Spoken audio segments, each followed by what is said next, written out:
recevons notre deuxième candidat, Patrick Dorilas du PLR. Bonjour. Bonjour. Alors, première question, je pense que ça intéresse beaucoup les Saint-Louisiens. Qui êtes-vous? Alors, la première chose que je voudrais dire, c'est que je suis le candidat du PLR, c'est vrai, mais en même temps, je suis porteur d'une plateforme politique qui va au-delà du PLR. Donc, déjà, sur ma candidature, il y a les forces politiques Europe Écologie Les Verts qui sont présents à nos côtés. Il y a également le Front de gauche qui est à nos côtés. Et puis, il y a un ensemble de personnes qui relèvent de la société, ce qu'on appelle la société civile, qui participent également à mes côtés pour un changement des pratiques sur Saint-Louis.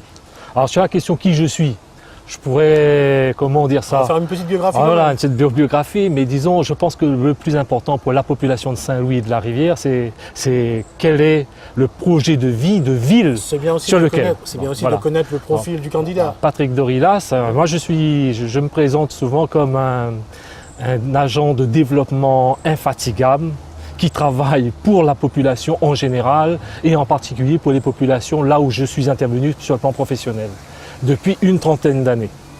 83 à 2013, ça fait 30 ans et depuis 30 ans, j'exerce une fonction de développement au service de la population réunionnaise. Je voudrais juste insister sur deux points.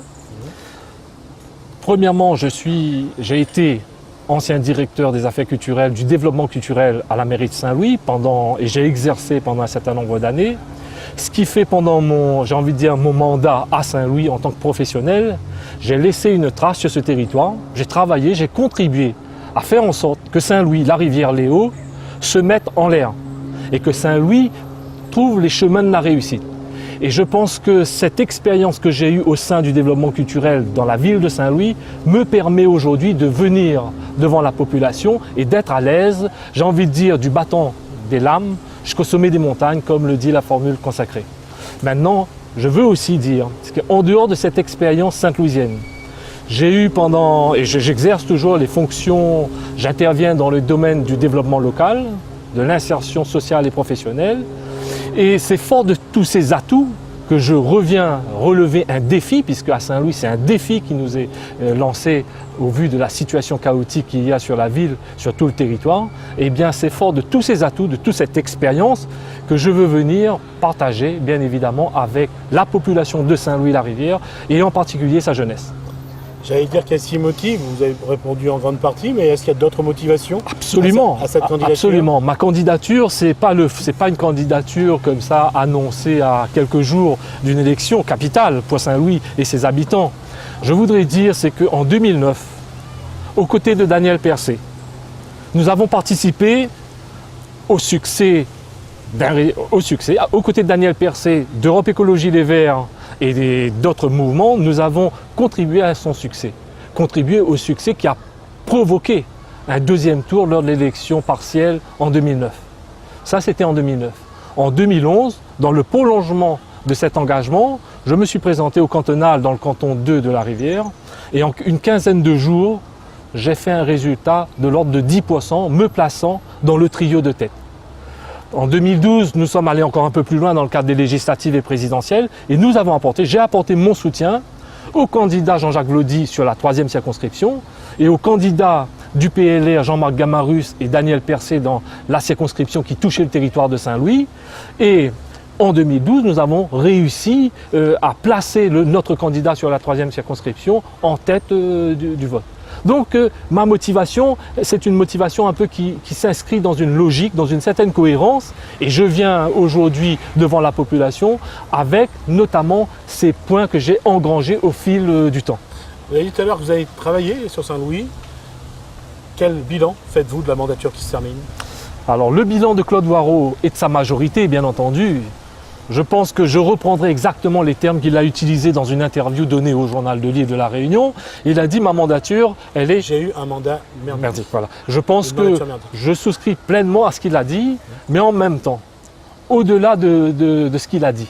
Ce qu'il faut savoir, c'est qu'il y a le bilan qui nous est présenté aujourd'hui, dont la Chambre régionale de la Cour des comptes n'arrive pas à avoir un rapport sincère parce qu'ils ont rendu un rapport en octobre 2013 et dans le rendu de ce rapport, il est écrit qu'ils n'ont pas pu obtenir l'ensemble des pièces qu'il fallait pour produire le rapport.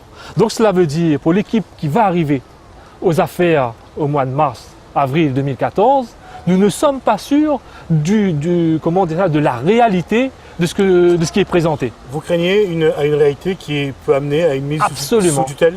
Déjà cela, mais je pense que ce qui est important, c'est qu'on ne connaît pas. Vous avez la vague, l'écume des vagues, mais on ne sait pas ce qu'il y a dessous. Donc moi, j'ai une grande inquiétude par rapport à ça. Je le dis à la population de Saint-Louis, j'ai mon inquiétude première par rapport au bilan de Claude Voireau et de sa majorité, c'est de ne pas connaître exactement la réalité des comptes financiers, la réalité de la gestion du nombre de personnel, parce qu'on nous annonce des chiffres qui oscillent entre 1700 et 2300 au moment où je vous parle, et en même temps on nous annonce qu'il y a des recrutements qui sont opérés.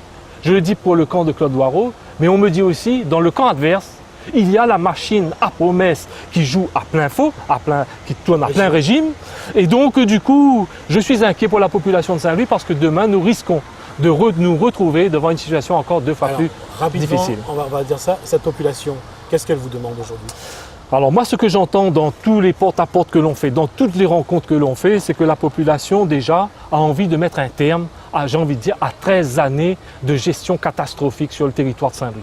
Ça, c'est la première chose. La deuxième chose, c'est que la population a envie de passer, de tourner la page du déficit, d'une ville abandonnée, d'une ville qui tourne le dos à l'économique, d'une ville qui tourne le dos à sa population. Ils ont besoin, les attentes, c'est d'avoir une équipe d'élus au travail, un maire qui vient pour travailler, des adjoints qui viennent pour travailler et un service, une administration communale qui fonctionne également. Dans ce contexte que vous avez décrit, qu'est-ce que vous pensez pouvoir faire comme projet et avec quels moyens d'ailleurs? Alors dans un premier temps, il faut dire c'est que par rapport aux attentes de la population, nous avons travaillé sur une charte des valeurs. Chaque élu qui va s'engager à nos côtés sera amené à signer une charte dans laquelle il est écrit noir sur blanc, c'est que moi je viens pour travailler, pour me mettre au service de la population. Il n'est pas question que dans un mandat, que nous ayons un élu qui soit concerné par des affaires judiciaires ou autre chose. Et si c'est le cas, nous avons un groupe, nous sommes solidaires et nous ferons tout pour le sortir de notre équipe. S'il ne le fait pas, nous on le fera sortir.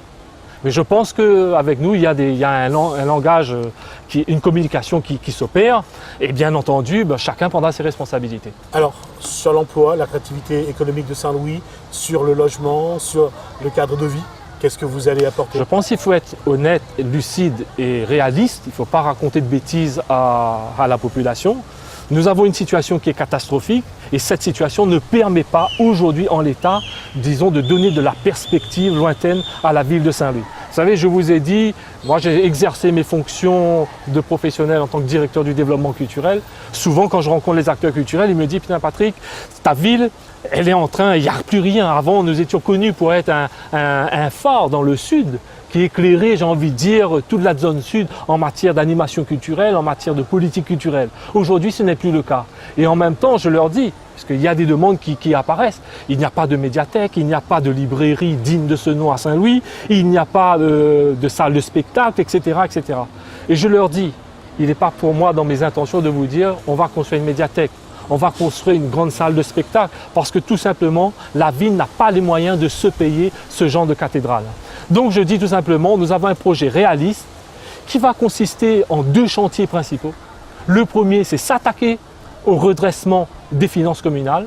Et je pense que nous sommes les mieux placés pour le faire parce que dans notre démarche, il n'y a pas de promesses. Donc ça veut dire... Il faudra augmenter les impôts? Augmenter les impôts, je ne suis pas sûr. Une minute. Non, pas augmenter les impôts. Je pense que nous, je vous dis en 2011, j'avais mis dans mon programme au cantonal un redressement des finances communales et une baisse des impôts. Je suis content parce que 2-3 ans après, quand je regarde les professions de foi qui nous arrivent ou les discours des uns et des autres, tout le monde a mis le redressement des finances communales en gros titre dans leur programme. Donc ça veut dire que quelque part, ce langage de vérité qui consiste à dire la vérité aux gens, il faut continuer là-dessus. Bien évidemment, si on part dans les promesses, on ne pourra pas tenir cet engagement. Mais je le dis, le premier chantier sur lequel nous, on va s'atteler, c'est le redressement des finances communales. Et ça va supposer plusieurs choses. Demain, le maire est élu. Est-ce que le lendemain de son élection, a-t-il besoin de téléphoner à Peugeot Saint-Pierre pour dire il me faut une 405 ou une 406? Je n'y crois pas.